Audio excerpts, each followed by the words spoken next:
All right, we are live. What's up, everybody? Charlie Marlow here on the Charlie Marlow YouTube channel and podcasted on Kenny Wallace Media. We're talking about the game, the Ohio State University versus Michigan, my favorite game in all of sports, the best rivalry in all of sports. Yes, I'm biased. I'm an Ohio State fan, always have been. Probably don't have to tell you that if you've been watching this channel over the last several months, but very excited about this version of the game in 2025. Obviously, if you're an Ohio State fan, things have not been going well versus Michigan the last, how many years now? Let's think about it.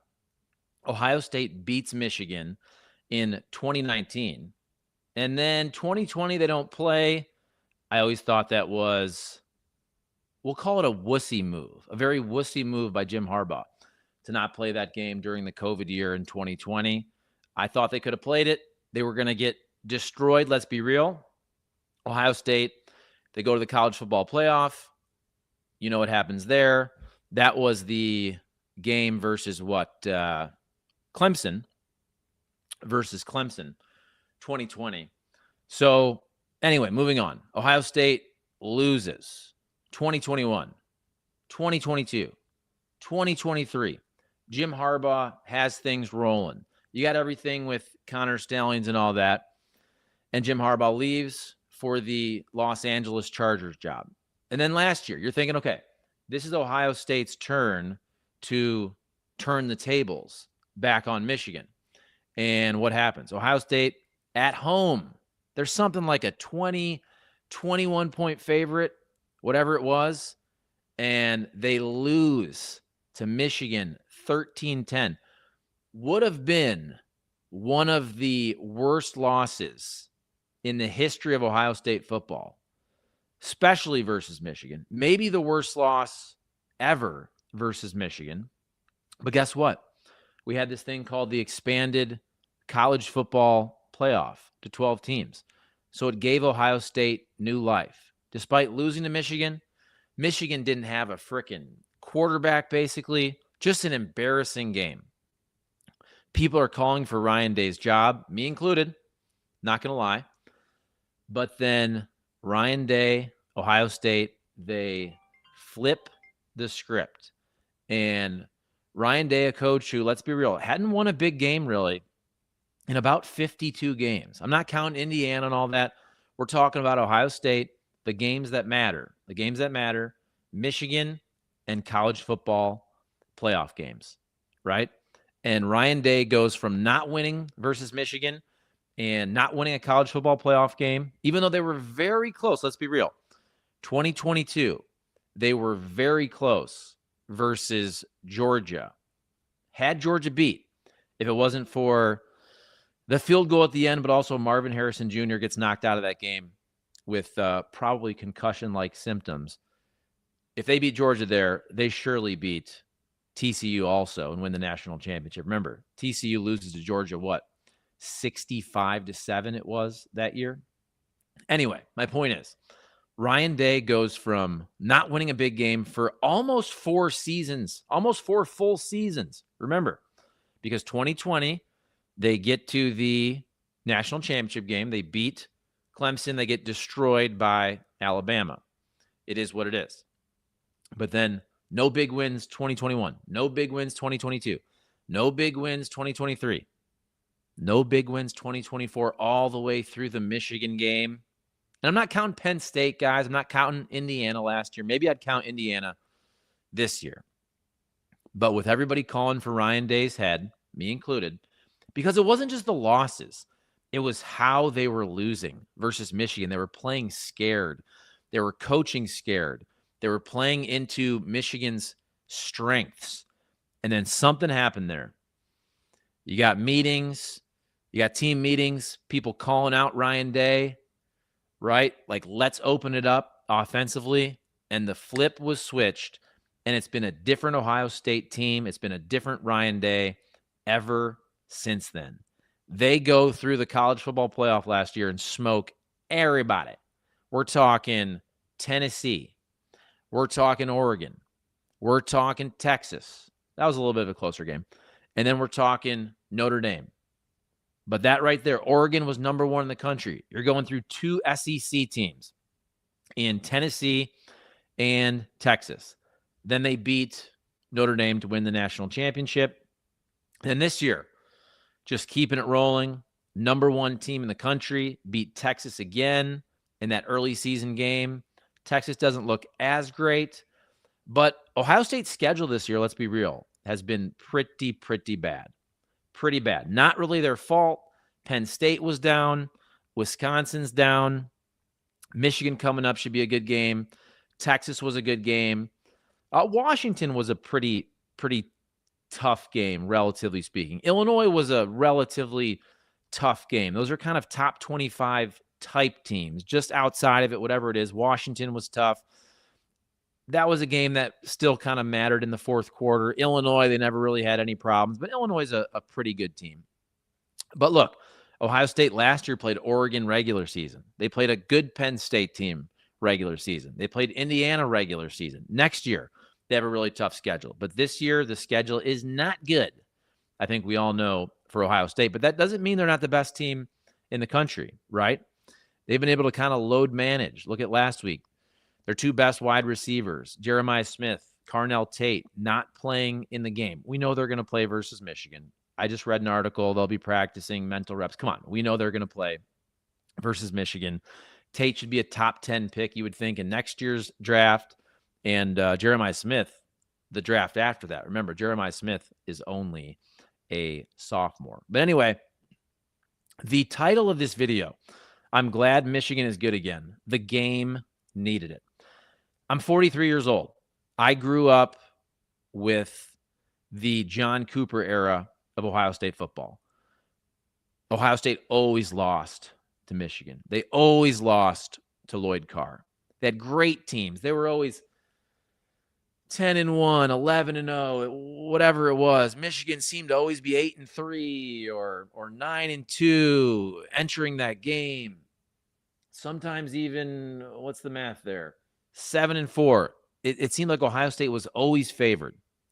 They always should have won, and they never won. I mean, whatever the record was, I think John Cooper won 1 or 2 games, maybe a tie versus Michigan. It was really bad with great Ohio State teams. John Cooper should have won at least 1 national championship. So then let's talk about moving forward there. Jim Tressel changed everything. There's a reason Jim Tressel is my favorite coach in the history of Ohio State football. My favorite coach really in any sport. I love the fact that when I'm driving back home to my home state of Ohio, which I'll be doing here tomorrow for Thanksgiving to see my family, I love seeing the fact that our lieutenant governor right now of Ohio is none other than Jim Tressel. Jim Tressel got there. Excuse me. Jim Tressel got to Ohio State and everything changed. Just started whomping Michigan. I think he lost 1 time. Don't quote me on that. Whatever it was, just 10-1 or something like that. Just smoked Michigan. Okay, and then Ohio State has the year where, look, after the tattoos and all that, Tressel is forced to leave, and you have the Luke Fickell year. But then you have Urban Meyer coming. Urban Meyer goes 7-0 versus Michigan. So remember, Jim Tressel dominates Michigan. Jim Tressel wins a national championship 2002. Urban Meyer totally dominates Michigan 7-0. Urban Meyer wins a national championship 2014. And then Ryan Day's very good versus Michigan up until 2020 when they don't play because of COVID. But then after that, he's lost every game to Michigan. But here's the thing. This was such a great rivalry growing up, even though Ohio State had the short end of the stick versus Michigan. But then for about 2 decades, start with Tressel, whenever that was, 2001 or so, and go all the way until 2021. Ohio State frickin' owned the rivalry. It wasn't even a rivalry anymore. Honestly, there's a couple good games in there. 2006, you had the J.T. Barrett game with the spot. I mean, there were some good games in there. Don't get me wrong. I'm not saying Michigan was non-competitive. But for Ohio State to go on whatever run it was, like 19-1 or Don't quote me on that, but it was something like that for 2 decades. The game had really lost its luster. I remember being on the radio in St. Louis here. Orlando Pace was on with us. This was probably, no, this is what, 2021, after the game. And Orlando Pace, obviously, Buckeye legend, NFL Hall of Famer, grew up about an hour or so from me. He's Sandusky, Ohio. I'm Toledo, Ohio. And I remember saying to him, and I was serious. I meant it when I said this. I said, you know what? I hate to say this as a Buckeye fan, and I hate to say this to a former great Buckeye player, but I kind of felt like Michigan had to win that game in 2021. For the rivalry, Michigan needed to win it. And I truly believe that. You need both teams to be good to have a legit rivalry. And he kind of laughed and he kind of agreed. Don't get me wrong. I didn't want Michigan to go on and win again in 22, 23, especially last year when Ohio State had everything going for them. 3-touchdown favorite, whatever it was. But big picture, we need the game to be the game again. And it's getting back to that. I remember that HBO documentary. It was probably about 25 years ago. You should watch it if you haven't. It's so good on the history of Ohio State, Michigan, and Woody and Bo, the 10-year war. There was a part about it, about Toledo, where I'm from, which is the epicenter of the rivalry of the game because it's 50% Michigan fans. It's 50% Ohio State fans. They have stores there called the Ohio State Michigan store. It's truly 50-50 because, look, you're in the state of Ohio. Like the end of my street growing up was the Michigan line, was about 500 yards away. So we're in Ohio, but we're 2.5 hours from Columbus. We're only about 40 minutes from Ann Arbor. So you drive up and down the street and you'd see half Ohio State flags, half Michigan flags. We'd have Ohio State, Michigan days at school for the rivalry week where you'd wear your Ohio State gear or your Michigan gear. It was awesome.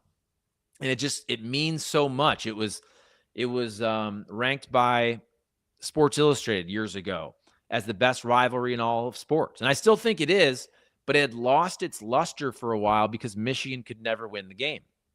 And then last year, everything with the flag planting, look, I love police officers. There were some rent-a-cops out there with the pepper spray. That wasn't necessary.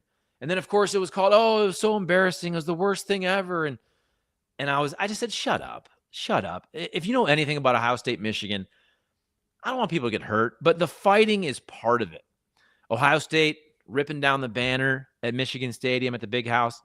David Boston and Charles Woodson going at it. They always chirp at midfield before the game. Okay, did it get a little out of hand with the pepper spray?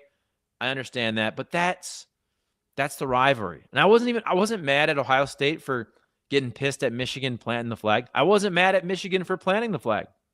Ohio State, do a better job of actually defending your turf. Don't allow Michigan to be able to plant the flag after a win when Michigan has nothing going for them, when you're a 3-touchdown favorite, when you should have smoked Michigan last year. So, and again, and I said, just stop with the pearl clutching. And you knew Fox was going to use all that footage of the flag planting and the fighting for their promotions. And sure enough, I saw it. Just started this past week, whatever it was, getting ready for Ohio State, Michigan. Of course, Fox is using all the footage from the fight and the flag planting to promote the game, as they should, by the way. So, got a couple people in the chat here. Jeff Castle says, afternoon, Charlie. I got a woo pig suey here. Is that what that is? Should it be different? Woo pig suey or WSP? Either way, yo! What's up, Charlie? Can't stay getting on a plane. I hope you and your family have a great Thanksgiving. You too, Ace. What do you do for fun? Are you trying to date me, Edwin? I talk about football for fun. Who's your favorite player? Peppy. How about Ohio State, Michigan? Favorite player? Eddie George growing up. Big Laurinaitis fan, as Laurinaitis then became a St. Louis Ram, and I covered him. Very good guy as well. Okay, so I looked. Ohio State, a 9.5 point favorite. 11 a.m. game Central.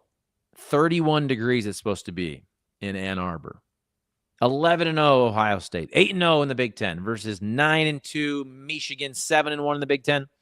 Ohio State ranked number 1 in the country. Michigan ranked 18. Michigan still with a shot for the college football playoff. Ohio State, at this point, they're a lock for the college football playoff, even if they lose.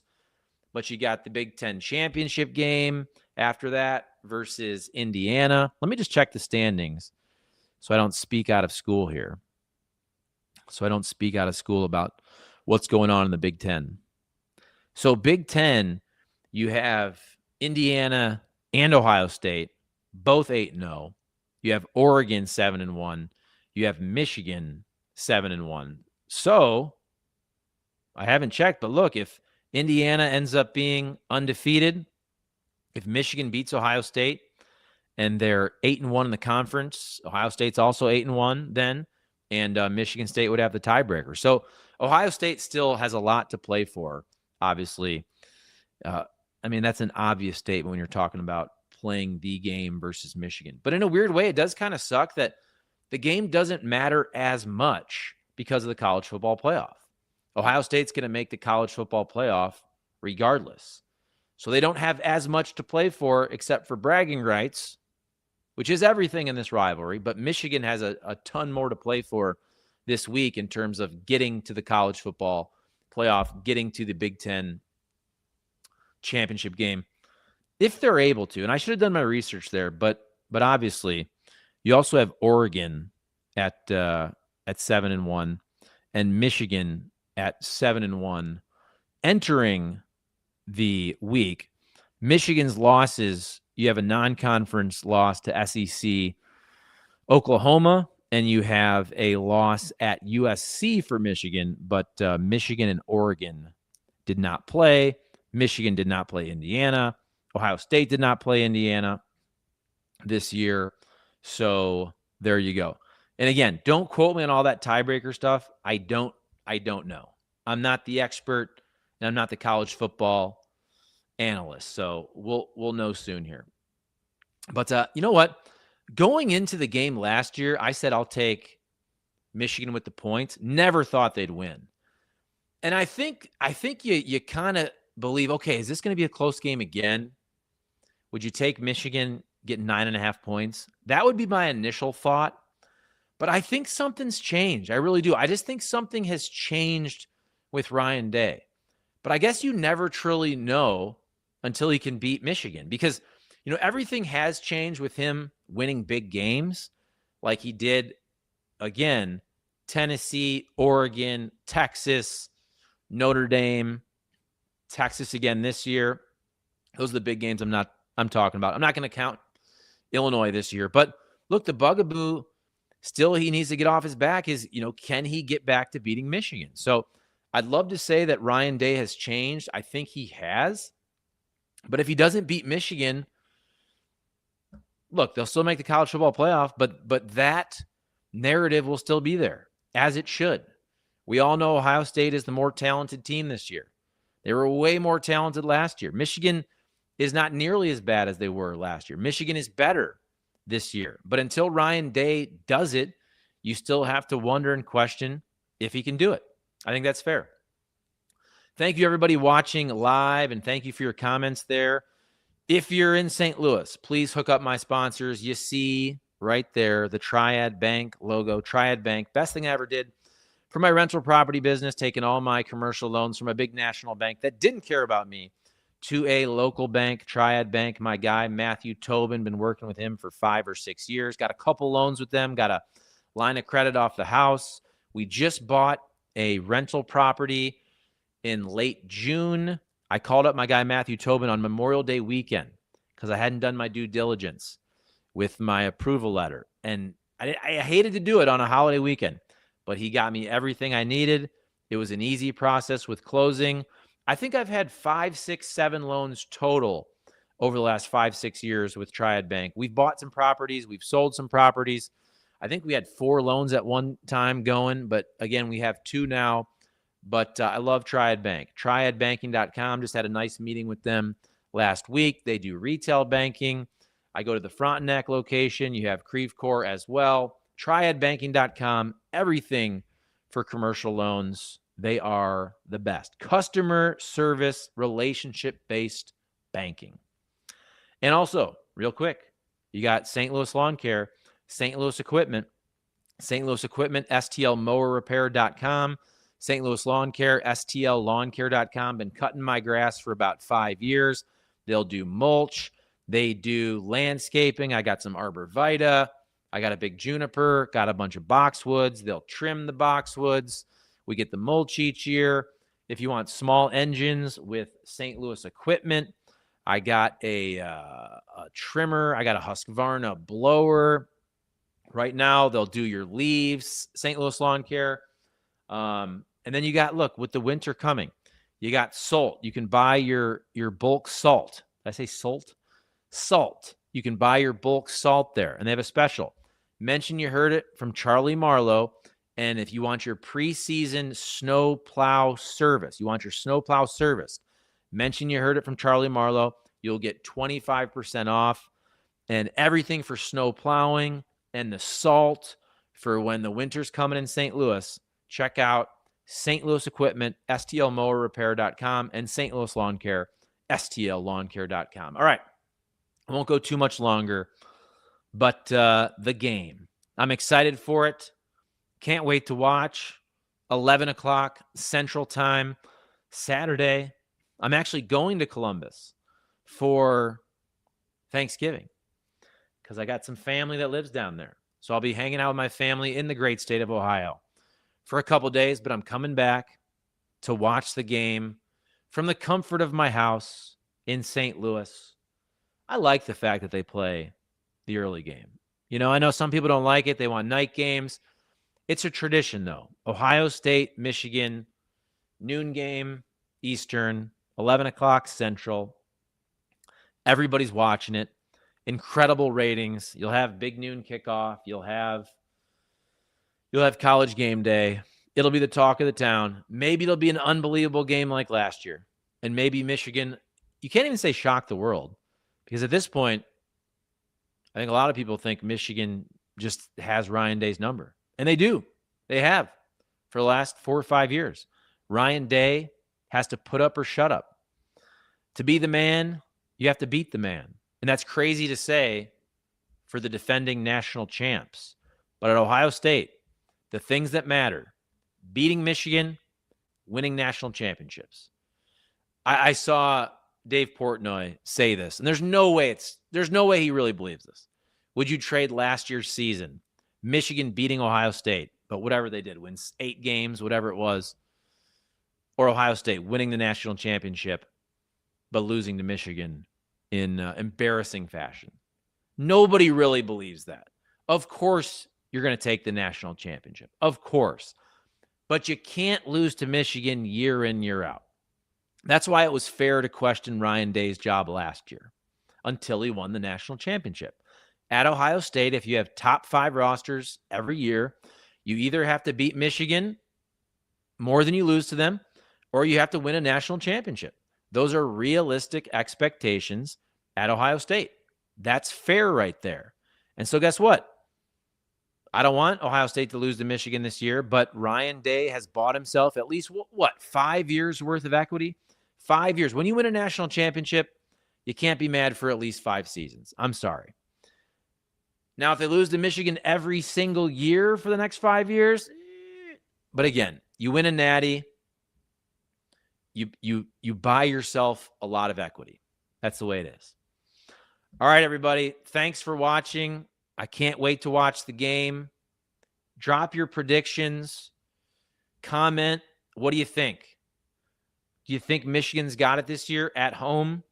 Are they going to shock the world again, even though it's only a 9.5-point spread? It's nothing like last year's 3-touchdown spread, whatever it is. Are we going to see some craziness after the game, some flag planting?